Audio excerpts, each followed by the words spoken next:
The fourth law. Make it satisfying. Chapter 15. The cardinal rule of behavior change. In the late 1990s, a public health worker named Stephen Luby left his hometown of Omaha, Nebraska, and bought a one-way ticket to Karachi, Pakistan. Karachi was one of the most populous cities in the world. By 1998, over 9 million people called it home. It was the economic center of Pakistan and a transportation hub, with some of the most active airports and seaports in the region. In the commercial parts of town, you could find all of the standard urban amenities and bustling downtown streets. But Karachi was also one of the least livable cities in the world. Over 60% of Karachi's residents lived in squatter settlements and slums. These densely packed neighborhoods were filled with makeshift houses cobbled together from old boards, cinder blocks, and other discarded materials. There was no waste removal system, no electricity grid, no clean water supply. When dry, the streets were a combination of dust and trash. When wet, they became a muddy pit of sewage. Mosquito colonies thrived in pools of stagnant water, and children played among the garbage. The unsanitary conditions lead to widespread illness and disease. Contaminated water sources caused epidemics of diarrhea, vomiting, and abdominal pain. Nearly one-third of the children living there were malnourished. With so many people crammed into such a small space, viruses and bacterial infections spread rapidly. It was this public health crisis that had brought Stephen Luby to Pakistan. Luby and his team realized that in an environment with poor sanitation, the simple habit of washing your hands could make a real difference in the health of the residents. But they soon discovered that many people were already aware that hand-washing was important. And yet, despite this knowledge, many residents were washing their hands in a haphazard fashion. Some people would just run their hands under the water quickly. Others would only wash one hand. Many would simply forget to wash their hands before preparing food. Everyone said hand washing was important, but few people made a habit out of it. The problem wasn't knowledge. The problem was consistency. That was when Luby and his team partnered with Procter & Gamble to supply the neighborhood with Safeguard soap. Compared to your standard bar of soap, using Safeguard was a more enjoyable experience. In Pakistan, Safeguard was a premium soap, Luby told me. The study participants commonly mentioned how much they liked it. The soap foamed easily, and people were able to lather their hands with suds. It smelled great. Instantly, hand-washing became slightly more pleasurable. I see the goal of hand-washing promotion not as behavior change, but as habit adoption, Luby said. It is a lot easier for people to adopt a product that provides a strong positive sensory signal. For example, the mint taste of toothpaste, than it is to adopt a habit that does not provide pleasurable sensory feedback, like flossing one's teeth. The marketing team at Procter & Gamble talked about trying to create a positive hand-washing experience. Within months, the researchers saw a rapid shift in the health of children in the neighborhood. The rate of diarrhea fell by 52%, pneumonia by 48%, and impetigo, a bacterial skin infection, by 35%. The long-term effects were even better. We went back to some of the households in Karachi 6 years after, Luby told me. Over 95% of households who had been given the soap for free and encouraged to wash their hands had a hand-washing station with soap and water available when our study team visited. We had not given any soap to the intervention group for over 5 years, but during the trial they had become so habituated to wash their hands that they had maintained the practice. It was a powerful example of the fourth and final law of behavior change. Make it satisfying. We are more likely to repeat a behavior when the experience is satisfying. This is entirely logical. Feelings of pleasure, even minor ones like washing your hands with soap that smells nice and lathers well, are signals that tell the brain, "This feels good. Do this again, next time." Pleasure teaches your brain that a behavior is worth remembering and repeating. Take the story of chewing gum. Chewing gum had been sold commercially throughout the 1800s, but it wasn't until Wrigley launched in 1891 that it became a worldwide habit. Early versions were made from relatively bland resins, chewy, but not tasty. Wrigley revolutionized the industry by adding flavors like spearmint and juicy fruit, which made the product flavorful and fun to use. Then they went a step further and began pushing chewing gum as a pathway to a clean mouth. Advertisements told readers to refresh your taste. Tasty flavors and the feeling of a fresh mouth provided little bits of immediate reinforcement and made the product satisfying to use. Consumption skyrocketed, and Wrigley became the largest chewing gum company in the world. Toothpaste had a similar trajectory. Manufacturers enjoyed great success when they added flavors like spearmint, peppermint, and cinnamon to their products. These flavors don't improve the effectiveness of toothpaste. They simply create a clean mouthfeel and make the experience of brushing your teeth more pleasurable. My wife actually stopped using Sensodyne because she didn't like the aftertaste. She switched to a brand with a stronger mint flavor, which proved to be more satisfying. Conversely, if an experience is not satisfying, we have little reason to repeat it. In my research, I came across the story of a woman who had a narcissistic relative who drove her nuts. In an attempt to spend less time with this egomaniac, she acted as dull and as boring as possible whenever he was around. Within a few encounters, he started avoiding her because he found her so uninteresting. Stories like these are evidence of the cardinal rule of behavior change. What is rewarded is repeated. What is punished is avoided. You learn what to do in the future based on what you were rewarded for doing or punished for doing in the past. Positive emotions cultivate habits.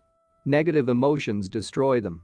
The first three laws of behavior change: make it obvious, make it attractive, and make it easy increase the odds that a behavior will be performed this time.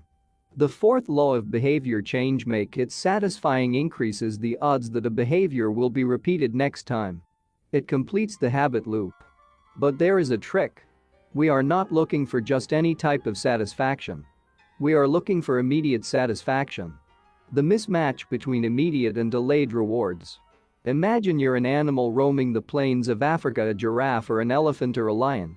On any given day, most of your decisions have an immediate impact. You are always thinking about what to eat or where to sleep or how to avoid a predator. You are constantly focused on the present or the very near future. You live in what scientists call an immediate return environment because your actions instantly deliver clear and immediate outcomes. Now switch back to your human self. In modern society, many of the choices you make today will not benefit you immediately. If you do a good job at work, you'll get a paycheck in a few weeks. If you exercise today, perhaps you won't be overweight next year. If you save money now, maybe you'll have enough for retirement decades from now. You live in what scientists call a delayed return environment because you can work for years before your actions deliver the intended payoff. The human brain did not evolve for life in a delayed return environment. The earliest remains of modern humans, known as Homo sapiens sapiens, are approximately 200,000 years old. These were the first humans to have a brain relatively similar to ours. In particular, the neocortex, the newest part of the brain and the region responsible for higher functions like language, was roughly the same size 200,000 years ago as today. You are walking around with the same hardware as your Paleolithic ancestors. It is only recently, during the last 500 years or so, that society has shifted to a predominantly delayed return environment. Compared to the age of the brain, modern society is brand new. In the last 100 years, we have seen the rise of the car, the airplane, the television, the personal computer, the internet, the smartphone, and beyonce. The world has changed much in recent years, but human nature has changed little. Similar to other animals on the African savanna, our ancestors spent their days responding to grave threats, securing the next meal, and taking shelter from a storm. It made sense to place a high value on instant gratification. The distant future was less of a concern. And after thousands of generations in an immediate return environment, our brains evolved to prefer quick payoffs to long-term ones. Behavioral economists refer to this tendency as time inconsistency. That is, the way your brain evaluates rewards is inconsistent across time. You value the present more than the future. Usually, this tendency serves us well. A reward that is certain right now is typically worth more than one that is merely possible in the future. But occasionally, our bias toward instant gratification causes problems. Why would someone smoke if they know it increases the risk of lung cancer? Why would someone overeat when they know it increases their risk of obesity? Why would someone have unsafe sex if they know it can result in sexually transmitted disease? Once you understand how the brain prioritizes rewards, the answers become clear. The consequences of bad habits are delayed while the rewards are immediate. Smoking might kill you in 10 years, but it reduces stress and eases your nicotine cravings now. Overeating is harmful in the long run, but appetizing in the moment.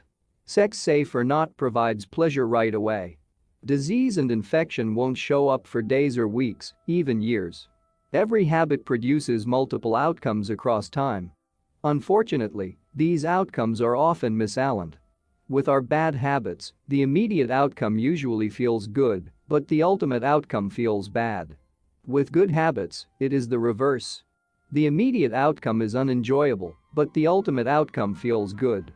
The French economist Frédéric Bastiat explained the problem clearly when he wrote, "It almost always happens that when the immediate consequence is favorable, the later consequences are disastrous, and vice versa."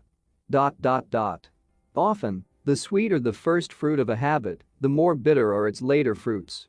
Put another way, the costs of your good habits are in the present. The costs of your bad habits are in the future.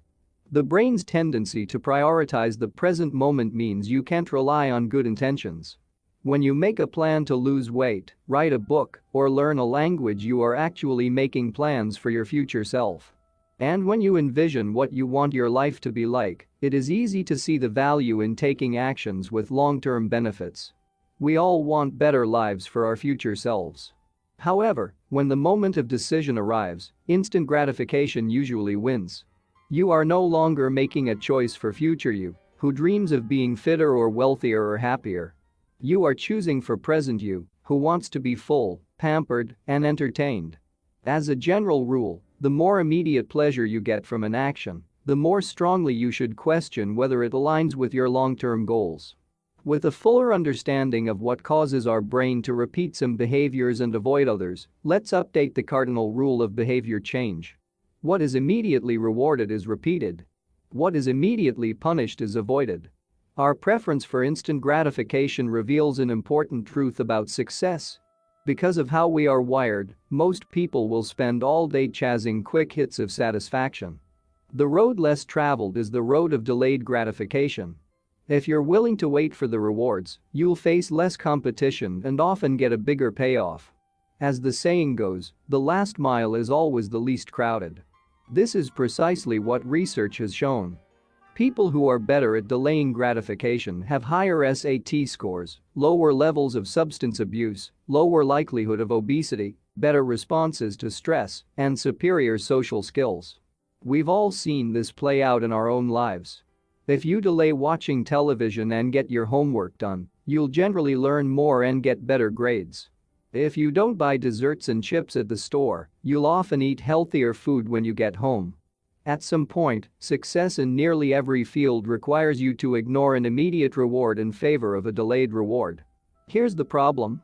Most people know that delaying gratification is the wise approach. They want the benefits of good habits. To be healthy, productive, at peace. But these outcomes are seldom top of mind at the decisive moment. Thankfully, it's possible to train yourself to delay gratification, but you need to work with the grain of human nature, not against it. The best way to do this is to add a little bit of immediate pleasure to the habits that pay off in the long run, and a little bit of immediate pain to ones that don't. How to turn instant gratification to your advantage. The vital thing in getting a habit to stick is to feel successful even if it's in a small way. The feeling of success is a signal that your habit paid off and that the work was worth the effort. In a perfect world, the reward for a good habit is the habit itself. In the real world, good habits tend to feel worthwhile only after they have provided you with something. Early on, it's all sacrifice. You've gone to the gym a few times, but you're not stronger or fitter or faster, at least, not in any noticeable sense. It's only months later, once you shed a few pounds or your arms gain some definition, that it becomes easier to exercise for its own sake.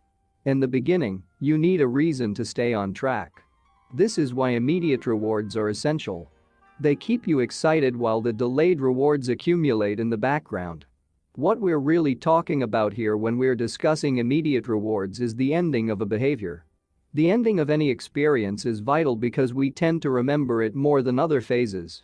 You want the ending of your habit to be satisfying. The best approach is to use reinforcement, which refers to the process of using an immediate reward to increase the rate of a behavior. Habit stacking, which we covered in Chapter 5, ties your habit to an immediate cue, which makes it obvious when to start. Reinforcement ties your habit to an immediate reward, which makes it satisfying when you finish. Immediate reinforcement can be especially helpful when dealing with habits of avoidance, which are behaviors you want to stop doing. It can be challenging to stick with habits like no frivolous purchases or no alcohol this month, because nothing happens when you skip happy hour drinks or don't buy that pair of shoes. It can be hard to feel satisfied when there is no action in the first place. All you're doing is resisting temptation, and there isn't much satisfying about that. One solution is to turn the situation on its head. You want to make avoidance visible. Open a savings account and label it for something you want, maybe leather jacket. Whenever you pass on a purchase, put the same amount of money in the account. Skip your morning lat? Transfer $5. Pass on another month of Netflix? Move $10 over. It's like creating a loyalty program for yourself. The immediate reward of seeing yourself save money toward the leather jacket feels a lot better than being deprived. You are making it satisfying to do nothing. One of my readers and his wife used a similar setup. They wanted to stop eating out so much and start cooking together more. They labeled their savings account trip to Europe. Whenever they skipped going out to eat, they transferred $50 into the account. At the end of the year, they put the money toward the vacation. It is worth noting that it is important to select short-term rewards that reinforce your identity rather than ones that conflict with it. Buying a new jacket is fine if you're trying to lose weight or read more books, but it doesn't work if you're trying to budget and save money. Instead, taking a bubble bath or going on a leisurely walk are good examples of rewarding yourself with free time, which aligns with your ultimate goal of more freedom and financial independence. Similarly, if your reward for exercising is eating a bowl of ice cream, then you're casting votes for conflicting identities, and it ends up being a wash. Instead, maybe your reward is a massage, which is both a luxury and a vote toward taking care of your body. Now the short-term reward is aligned with your long-term vision of being a healthy person. Eventually, as intrinsic rewards like a better mood, more energy, and reduced stress kick in, you'll become less concerned with chasing the secondary reward. The identity itself becomes the reinforcer. You do it because it's who you are and it feels good to be you. The more a habit becomes part of your life, the less you need outside encouragement to follow through. Incentives can start a habit. Identity sustains a habit. That said, it takes time for the evidence to accumulate and a new identity to emerge. Immediate reinforcement helps maintain motivation in the short term while you're waiting for the long-term rewards to arrive. In summary, a habit needs to be enjoyable for it to last.